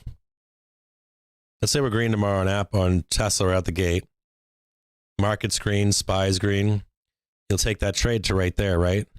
That trade is 11, might even be slightly lower, called 1130. And if you're like, oh, I'm super bullish on Tesla, we're going to go even higher than that, you won't pick that trade back up again until you're above there. Your next stop would be at 1200. Your next pickup would be right to 1246. You get out of your trade here. If off the bell Tesla starts to trade down, you're going to be looking for it to hit here, right? And to see some sort of support. You can enter along here. You might even see a fake out, right? The capitulation down, and then it starts to trade higher. We've seen that many times as well, right? So just keep these in mind, these levels in mind as you trade Tesla. I think that you don't have the problem that I have is that you have the runway into ER, no matter what. Even if on ER we trade to the moon, I think that, we've got the ER's on the 26th. So, you don't have a lot of time here. So you've got OPEX on Friday, right? You keep that in mind. You've got OPEX and you've got calls that are going to be converted into shares or calls that are going to be executed for cash. And even if they're converted into shares, you're still going to have some sort of selling from the hedging that's removed from Tesla at this point. Tesla has a lot of work to do between now and Thursday. Now, no matter where we are on Thursday and Friday, I would be looking for a capitulation move. Even if, let's say we're down here, let's say we trade up here, and then on this Thursday, we trade down. If it trades down deep enough, I'd probably still pick that up for another run into ER next week. So, your runway is running out in some respects, but it's not in others. But for the trade this week, I think you have until Thursday to make something happen. And then I'd be very scared anywhere, no matter where you are, I'd be very scared on Thursday into Friday. Probably Thursday at like 9, 10 in the morning. I'd be scared maybe 1 o'clock in the afternoon. And then I'd be looking for some weakness into Friday.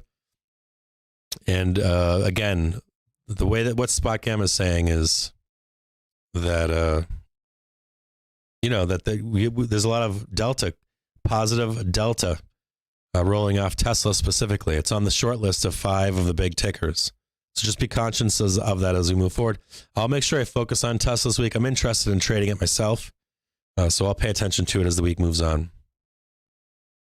Did we do Fiverr yet? FVRR.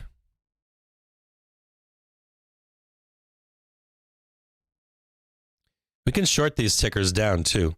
So don't feel like we have to be long these tickers. There's nothing saying that we have to be long on Fiverr or any of these tickers. I want to see where this trade started. See, this trade started way back here. Fiverr was a $25 stock. I actually like this stock a lot. I like it for an inflation trade. It should be an inflation trade. It's not.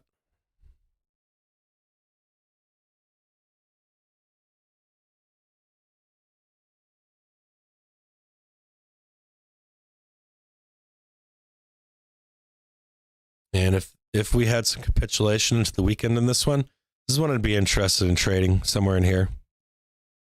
I'd be interested in picking up Fiverr. This would probably be on my list for 2022 as well. Just to own.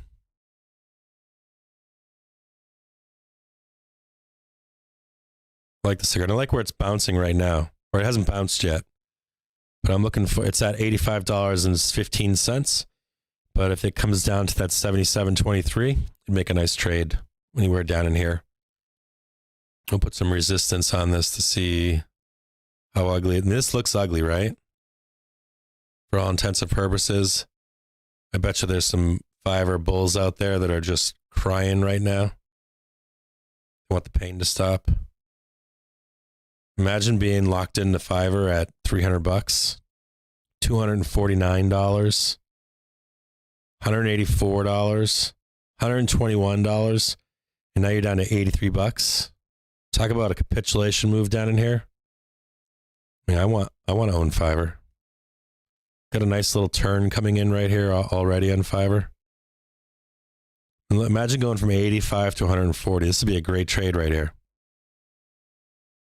I'm actually going to set an alert for it for Monday morning or Tuesday morning. Even like that turn right here. Like Fiverr. It wouldn't shock me to see this trade turn around. See the shorts come off Fiverr. Be a nice place to hide. Yeah, BRKB.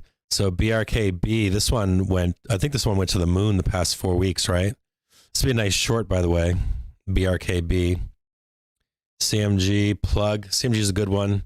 Workhorse is a good one. FSLR is a good one. Snap's a good one. You can see them, they're all down in here, right? Zoom's another good one. Sand's a great one. Lots of calls on Sand right now. Like just tons of calls on Sand right now. Tons. And it just keeps going down. So someone knows something that we don't know. So we did Fiverr. We'll do plug. And then I'll put all these, I'm going to post all these for you on Twitter. And you'll have access to these charts. You can set your own alerts.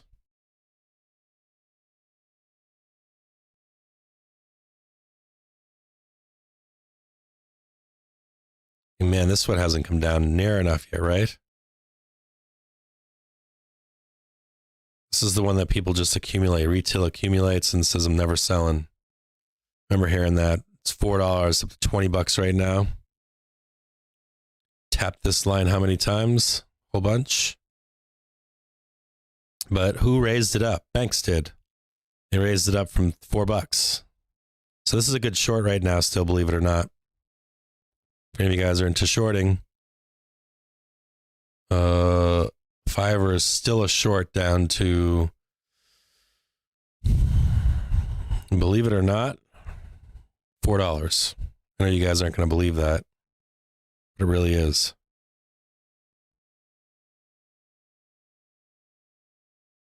You guys are going to say there's no way you'll ever see $4 on plug, but I bet you do. I bet you do. I bet you see $4. I bet you see 5.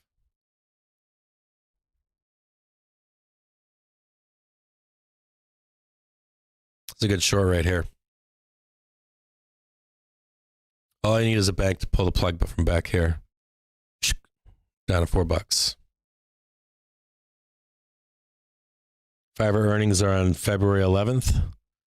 Yeah, this could come up again. I mean, it's not just the earnings. It's, look at these earnings here. I want you guys to see this. When they're talking about companies out there that are never coming back, and they talk about companies that don't produce anything, always losing money, great concepts. Well, this 1, 2, 3, 4, 5 bad earnings. They had 5 bad earnings. This was neutral, right? 1 neutral earnings. So I want to see a company like PayPal. I'd rather long a PayPal than I would plug, right? I want to see plug green for 3 quarters. 1, like literally, I want to see these green bars 1, 2, 3 before I even think about buying plug. This is a good short, believe it or not. Yeah, baby, plug power. I don't see Mr. on this list. I'm going to stick with this list this week, Workhouse. I'm going to stick with just this. I like Mr. right now. I was looking at it. It's on one of my lists right now to pay attention to. But I think specifically, like this one right here. Look at Workhorse. What a piece of shit company too. Didn't they like say they had a bunch of things, but they didn't? I don't know about this one. Maybe. I bet this one gets delisted if I had to guess. But this one goes below, I think it's $2 or $3. And it goes on probation. They're gonna make up some more shit that they're gonna build some that they never will. I don't like Workhouse at all. I don't even like it as a short. I just don't like it. So I'm gonna pass on that one. FSLR. Starting to get into some real shitty stocks here. First Solar, great company. Let's have a look at it.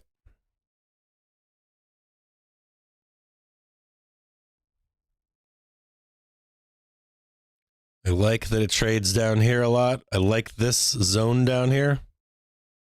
FSLR. I don't like this up here. But we have an alert set for down below here.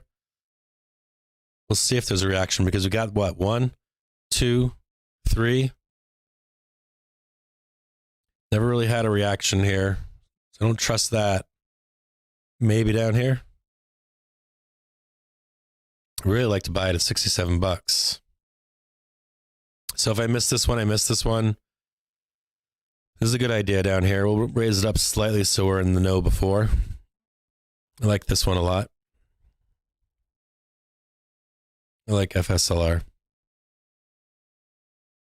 And you'd put tight stops on it down here at $70. Buy it at 70.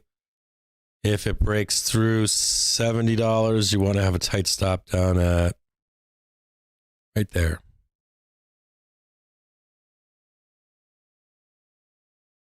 Tight stop at like $67. You want to get pushed out, maybe a little bit lower. Right there. $66, get knocked out. Trades were straight down to hell, pits of hell. $37. I like First Solar, I like FSLR. We'll do Snap and Sand and Zoom. Which shitty tickers.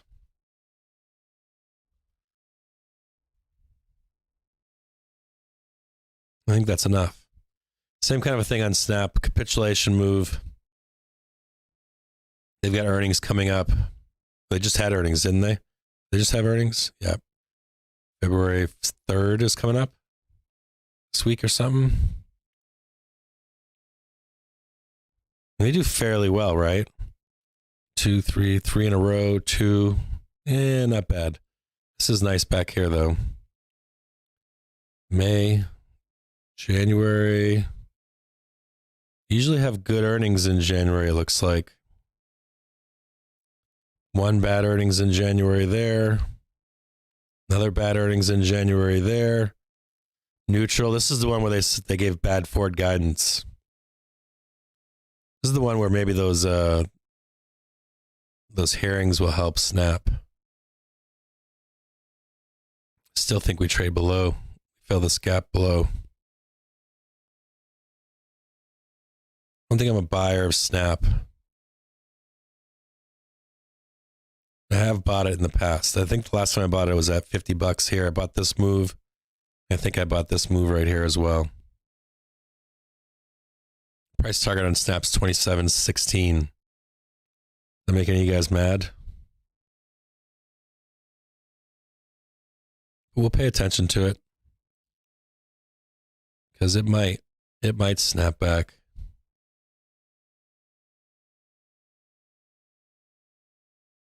We need to break over this right here. Even if it did, it might trade sideways. So we'll pay attention to it. It can maintain and break above this resistance here. You're good all day long on Snap. But it hasn't broken above there for anything permanently. Here we go.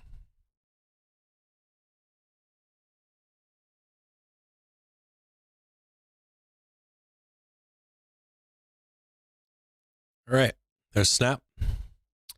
And then we'll do Sand, and we'll do ZM, and then we'll stop. You guys can do the rest on your own.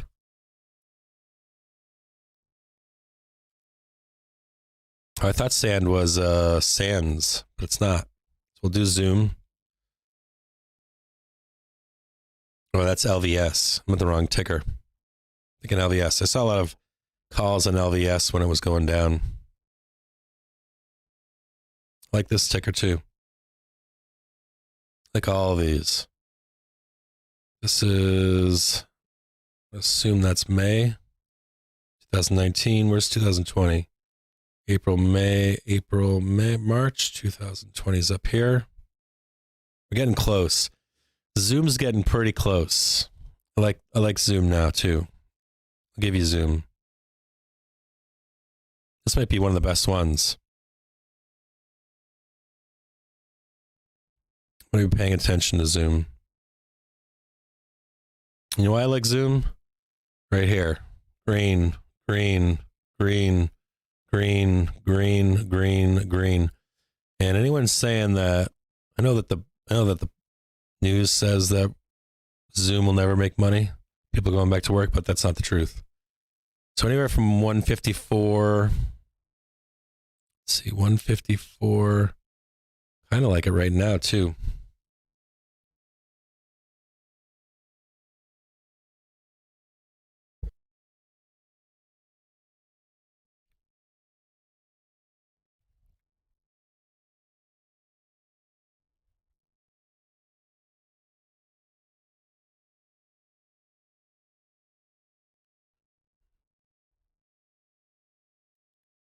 A little bit closer. So it's at 159 or something right now. This is going to be a good one to watch. I'm going to do, get rid of that. Get rid of that. My alert's going to be on this right here. I want to see Zoom.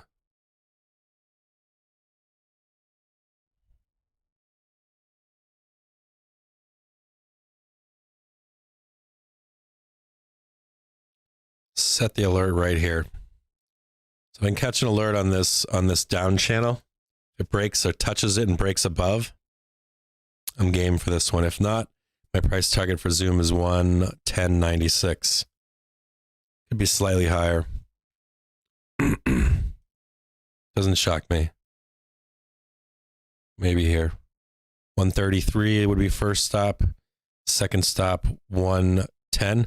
But I'll set the alert because if it breaks above here and starts to turn at any point, it's a great play to take on. Okay, so that's what I've got for tonight.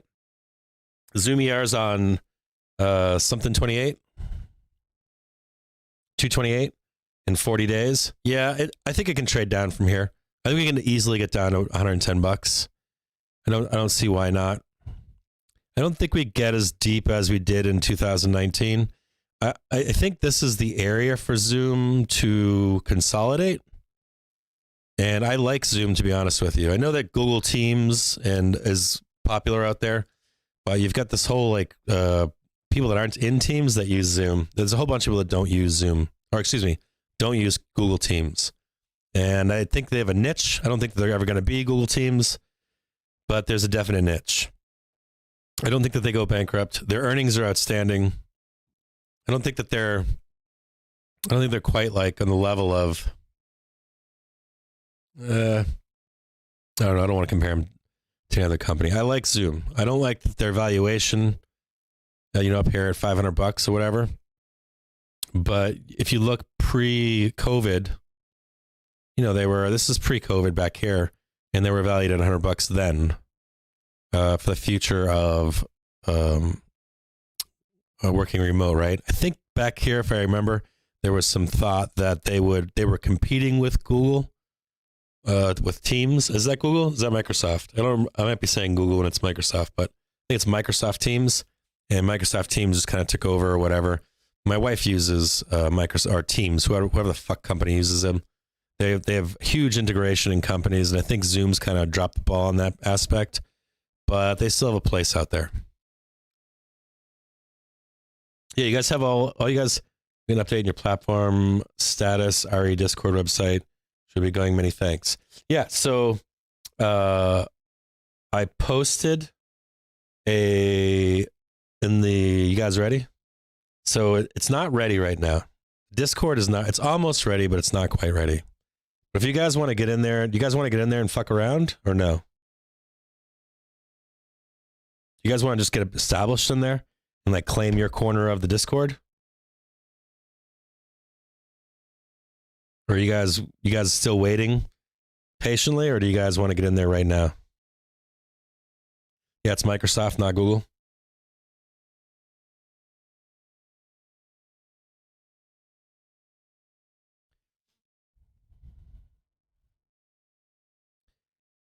Do you guys want into the Discord? Ah, someone found out how to get into the Discord, huh? Somebody was paying attention. So nobody's in there. It was just Joe and I in there. I had someone else I was checking with. I'll run a bunch of stuff off you guys. Nobody's in there yet, so we haven't launched it. If you guys want to join the Discord, it's inside of the description of this video. Yeah, there's a link inside the video, the description of this video. You have to scroll through it and find it. It's not.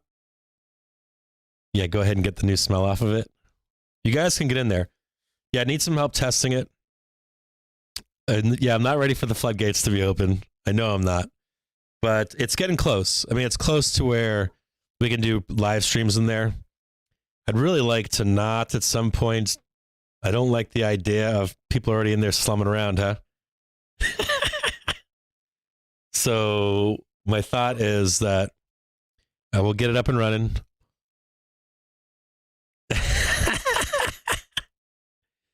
So like only half of you are gone right now. I was going to say something about it at the end tonight.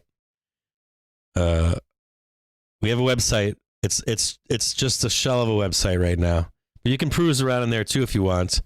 Joe Donut would love to have you guys go over there and sign up and log in and all that kind of stuff. There's nothing in there. I've been deleting everything I've been putting in there. The only thing I got in there is trading floor. So there's basically there's a daily discussion thread. That'd be like your shit posting thread. You go in there and make fun of yourselves and each other and people and whatever. Shoot the shit about whatever you want in there. Then there's an options channel. There's a futures Globex channel. So if you're an ES trader, RTY, that's your place. Yeah, the place. So if you're trading options, if you're like trading Tesla, or if you're trading SPY, that's the options channel. If you're trading stocks, investing in stocks, you've got a channel. If you're a meme pumper, if you're like all I do is talk about GME and the apes and AMC, then I got a channel there for you too. There's basically only 4 channels. And then I will be posting in there, I think it's like a Twitter feed, and that'll have flow and that kind of stuff. And I have some tools for you guys.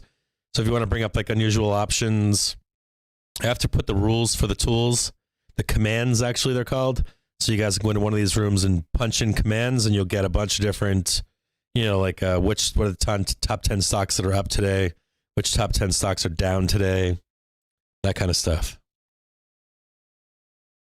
Yeah, the options channel is the DGen channel. That is the Degenerate Trader channel. That is the Degenerate Trader channel for sure. But if, we'll get in there. I'll get in there with you guys. And because I'm not going to be on live stream every day for 8 hours. I'll play the bookmap live.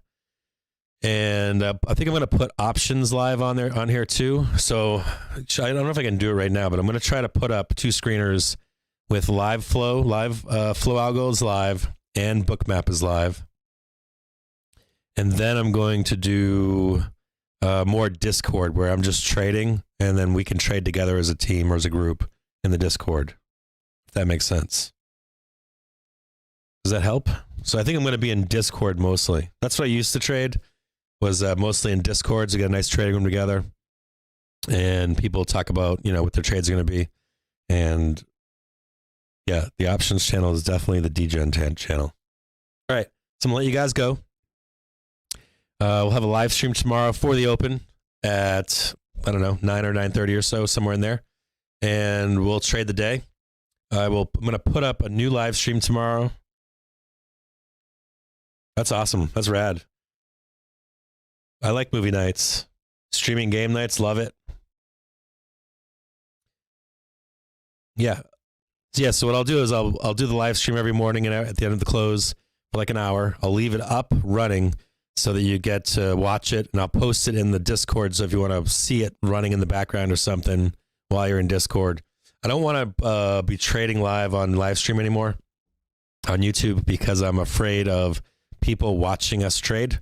I don't like the idea of us being watched trading out there. Yeah, you guys all have a wonderful night. And Discord's blowing up. Fuck.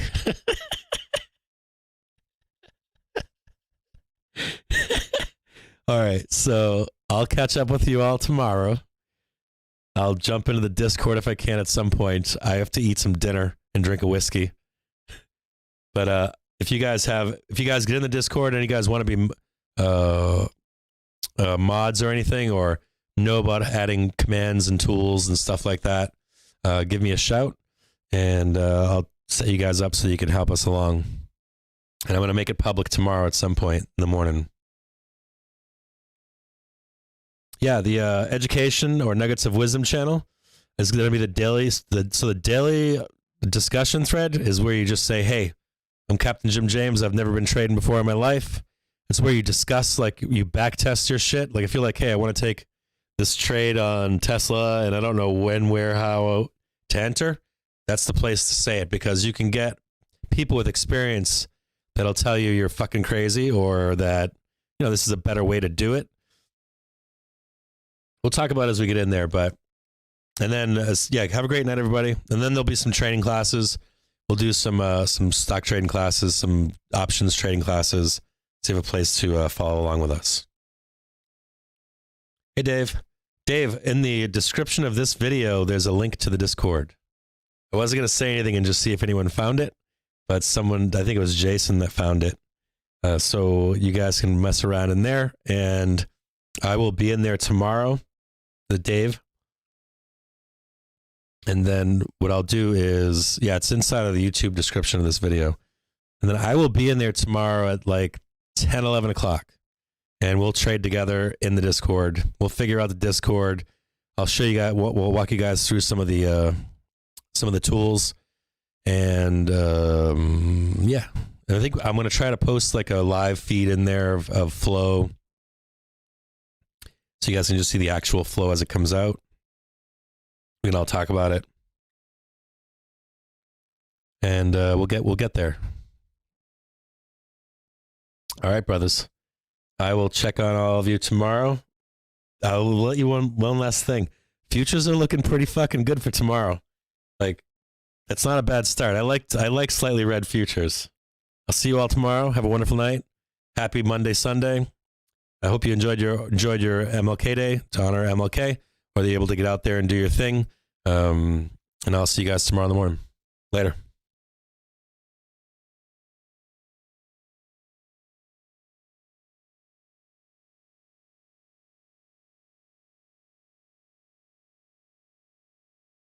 How do I sign into this chat?